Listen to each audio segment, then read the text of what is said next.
talvez seja por isso que tantas mulheres chegam a determinada fase da vida e dizem: eu não sei mais quem eu sou. Porque durante anos elas foram ensinadas a serem as suas funções. Eu sou mãe, eu sou esposa, eu sou filha, eu sou cuidadora, eu sou profissional, eu sou responsável por tudo. Mas quando essas funções mudam, quando os filhos crescem, quando o casamento esfria, quando o corpo muda, quando a rotina perde o sentido, quando a casa já não precisa da mesma presença, aparece uma pergunta devastadora. Quem sou eu sem aquilo que eu sustentei para os outros? Quem sou eu sem os meus papéis? E é aqui que muitas mulheres entram em crise. Porque para muitas mulheres, desejar é quase uma culpa. Querer algo para si parece egoísmo. Descansar parece irresponsabilidade. Se escolher parece abandono dos outros. Dizer não parece agressão. Colocar limite parece falta de amor. E é aqui que a gente precisa entrar com muito cuidado. Porque muitas mulheres não foram ensinadas a amar. Foram ensinadas a servir. E depois chamaram isso de amor.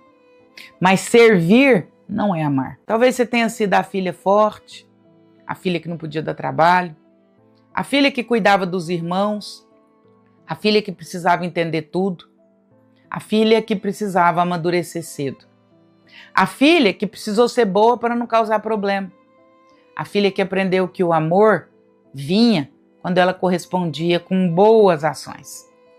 E quando uma criança aprende que amor depende de desempenho, ela não cresce livre. Ela cresce negociando a própria existência. Mulheres casadas há anos vivendo relações que não terminaram formalmente, mas que já acabaram emocionalmente.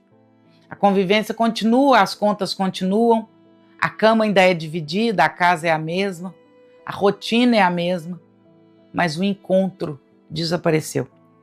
E isso é uma das formas mais duras de solidão, a solidão acompanhada. Porque a solidão acompanhada confunde. Se você estivesse sozinha, talvez você pudesse nomear a falta. Mas quando existe alguém ali ao lado, a dor fica mais difícil de explicar. Você pensa, mas eu tenho marido, mas eu tenho família, eu tenho uma casa, eu tenho uma vida. E mesmo assim, se sente sozinha. E aqui existe uma tragédia silenciosa. Muitas mulheres que hoje são vistas como fortes, na verdade foram crianças que não tiveram direito de serem frágeis. Aquilo que chamam de força, muitas vezes foi uma infância onde não havia espaço para desabar. Aquilo que chamam de independência, muitas vezes foi uma vida inteira aprendendo que depender de alguém era perigoso. Aquilo que chamam de autocontrole, muitas vezes é uma alma que aprendeu cedo demais que perder o controle significava perder amor. E isso não desaparece com o tempo. Você não acordou um dia e decidiu abandonar a própria alma. Você não escolheu conscientemente deixar de se escutar. Você não planejou deixar de existir para si mesma.